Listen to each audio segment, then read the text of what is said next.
I'm here to see Braids, and this is my first time seeing Braids. I heard of Braids from my friend Danielle. She saw them. Yeah. And I don't know. They were awesome. Yeah. They were hit me with feeling. I'm so excited. My favorite song is Last Year.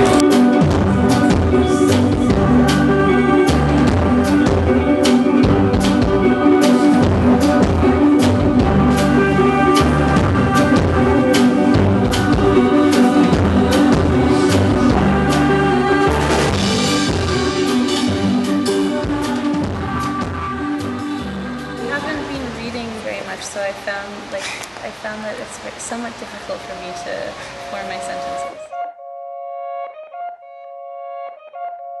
Braids formed. How did it form? Braids formed while we were in high school. We were all just really good friends. Austin and I went to junior high school together and played in the junior high band. And then we ended up going to the same high school, and we kind of dabbled in music. He did like jazz performance and met Taylor, and I met Katie in my drama class, and we started making just kind of like joke songs. Like we called it Eurosex dance music. It was just like touch my body, that kind of stuff. And one day Austin and I were in the cafeteria, and we were like, oh, it'd be so cool to start a band. And I was like, oh yeah, like my friend Katie plays keyboard, and he's like, yeah, my friend Taylor plays bass. And so we kind of rounded up everybody, and we had our first practice, and we felt that it was very special, like when we had our first practice. So we just kept going with it. It was like a very natural progression to keep going and sticking together. Kind of. I am definitely the least classically trained out of the bunch. Austin's been drumming since he was like 5, and he went to McGill for jazz performance, which is a university in Canada. Taylor did bass like really thoroughly until he was like in end of grade 12. Katie did conservatory piano, and I did like clarinet and trumpet and stuff just in like high school and junior high band. And yeah, and I picked up the guitar in high school and just started playing it. Definitely. Being in Montreal, it has been very, very good for us, both as just people and as musicians, as I feel like all of us have really found who we are through living in Montreal and just being on our own, and being in like a new environment that we're not really used to. And luckily I stumbled upon a really, really amazing group of people. I was living in the area of Little Italy, and one night I just went walking around and didn't really have any plans, and ended up like stumbling upon this loft venue where I met Sebastian Cowan and Alex Cowan, and they both run Arbutus Records, and we just started off like a really amazing friendship, and I helped build the label up with Sebastian, and yeah, it was like I'm very close to everybody in like the Arbutus music scene, and last year actually we used to all live like a block away from each other. It was like really, really weird. Like I moved to Little Italy now, and like there still is like all the people who are like living across the street from each other, but yeah, it's like a very tightly knit community, and we're all very good friends, and it doesn't really feel competitive, which is nice. It's like there's no like ulterior motives with people, which I think can happen in scenes sometimes, like jealousy and stuff, and there's not that at all in Montreal.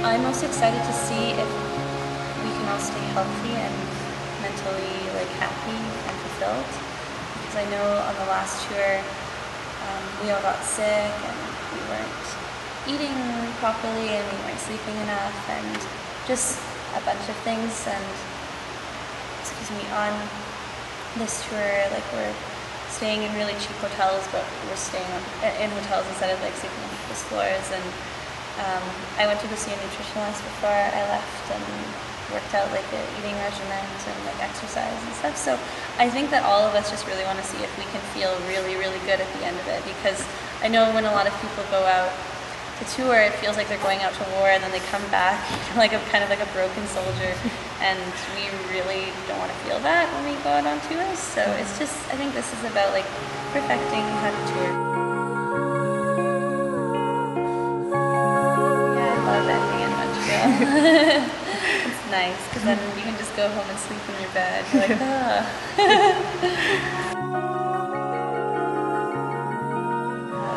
so funny. The music that I listened to growing up was really like top 40 music. And how has it influenced me? Well, I love pop music. I think that I have like pop sensibilities, I guess you could say. Like I like writing like kind of catchy like hooky things. But they're not like, okay, this is one of my qualms with pop music. And what I get like really frustrated about is like I don't understand like why somebody would want to write something that like gets stuck in your head, because I feel like that's like the intent of a lot of like the songs. It's like, okay, like let's write this song so that it can like go into their brains and wake them up like in the morning and they're singing it and then it starts annoying them. I feel like that happens with a lot of pop music, but I feel like I didn't become like committed enough to pop music that I would naturally like be inclined to make like extremely hooky things. So I don't know if that makes really much sense. What else did I listen to? Just a lot of like pop music growing up, and then I met Katie Lee, the keyboardist, and she opened me up to music that is not on the radio. So yeah. I found my place in the wishing well. I found my place now. There was this kind of weird girl in Montreal who, she's just like a very, very intense girl. And I agreed to, she like really wanted to be my friend. Like I wanted to be her friend too. She was just like really intense. And so we decided to go to breakfast. I was like, okay, like I'll go to breakfast with you. It'll be fun. We'll get to know each other, whatever. So I go to the breakfast place and I'm waiting for a very, very, very long time. And she doesn't show up. So I'm there and I have my notebook and I just like order breakfast and have a coffee. And it's a damn good thing she didn't come to breakfast, because then I wrote the lyrics for Peach Wedding and like wrote the melody or whatever for it. So I was very happy she didn't end up coming. And then, sorry, I'm tired because I just finished playing. And then I showed it to everybody and they all really liked it, and we added things to it, and then we played it live, but it just didn't sound very good live. It just like we just could never really get it right. So we decided, well, let's make this like a recording, because we can't really play it right. We're not very satisfied with it live. So we made it into like a studio song, and it sounds very nice. I like it. We're all very proud of it. Great. It's definitely like interesting to see the progression of it, like a Peach Wedding from native speaker, because it seems like we've already like learned so much, and it sounds even a little bit like more polished than native speaker. Cool. So, yeah, it's cool. Oh, I'm fucked up.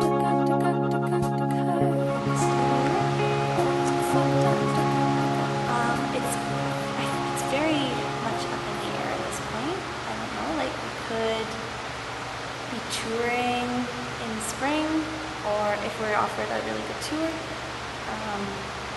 or we could be taking time off to write the next record. Yeah, I don't really know like what we're going to be up to. I know that we all have a desire to write the next record for sure, and just get out new material. And like we played 3 new songs tonight, and it just feels so good. It's like, I think it's very important to put out new things and give yourself like a refresh, you know, because things can start to feel kind of old, and then you feel old, and that's not a very nice feeling. So yeah, I think I want to write. I think everybody wants else, right? So we'll try and balance that out. Like, I'm not super stoked on the idea of like touring again in the spring because we've been like going at it.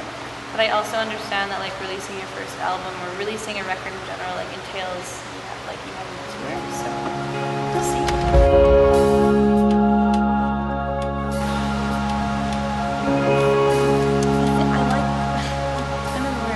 My favorite thing to do on tour is when we stop at the really weird gas stations, looking at the postcards and and usually buying the postcards because I love sending postcards. There was this one that I found, I can't remember exactly where it was, but so funny.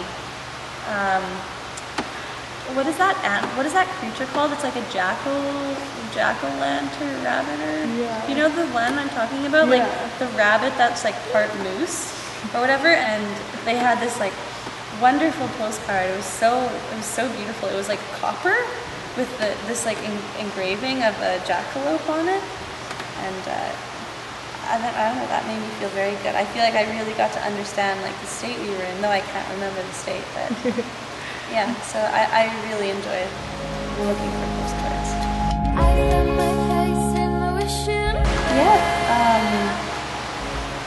Well, we definitely, before a show, we definitely hug. That's good fun.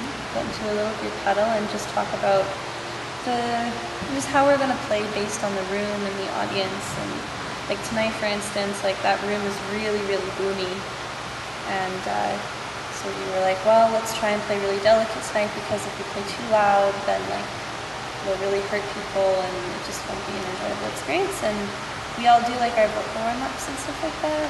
And I know Katie started to do like yoga before we play and stuff like that. So yeah. Just anywhere. I'd love to play in Japan. I think that would be amazing. I really like the Japanese and their culture, and it would just be really great to play for them. My go-to karaoke, that's a question for Katie, because Katie is the queen of karaoke, and I am only but a princess of karaoke. So,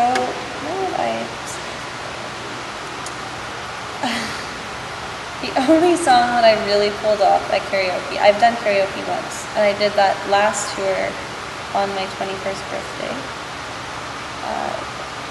What did I sing? I sang The Scientist by Coldplay, because Austin and I, we used to date, and that was our song, was The Scientist by Coldplay. Because I made him this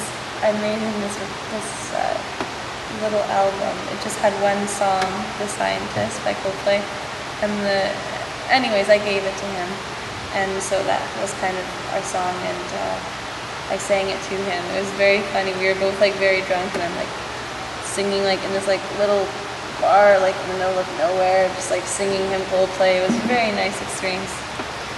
So that's my go-to is Coldplay songs. Oh, these are good questions. My favorite Halloween costume? Okay, my favorite Halloween costume that I've ever seen was Poison Ivy. I thought that was very good. She looked very beautiful in her Poison Ivy outfit. And I thought that was nice. It was like creative yet sexy. Yeah. Which, yeah. Katie, what's my favorite movie quote?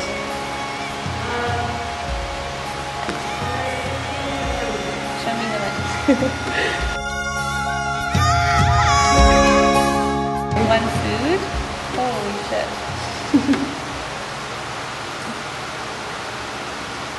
Probably peaches. They're really good for you, and they're really good.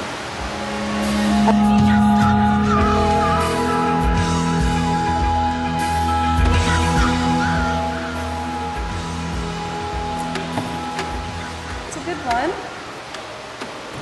I think probably I would raise awareness of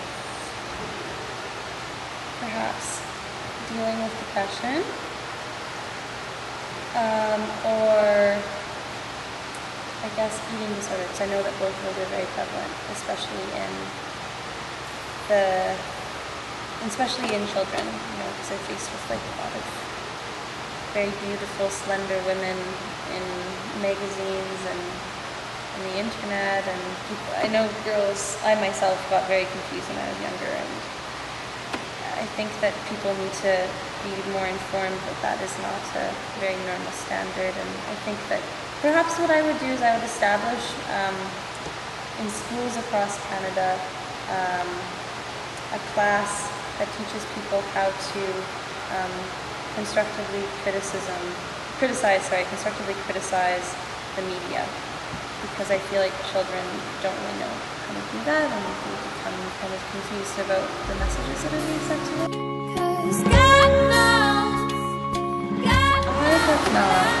I have not gotten to spend a lot of time in Philly, but Katie and I share a similar love of Philly cheesesteaks because we watched a documentary on sandwiches, and it went into great detail the complexities of Philly cheesesteaks.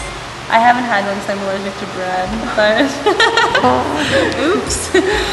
But we will one day have one, and I will just take allergy pills. Thank you so much. You're welcome. Thank you.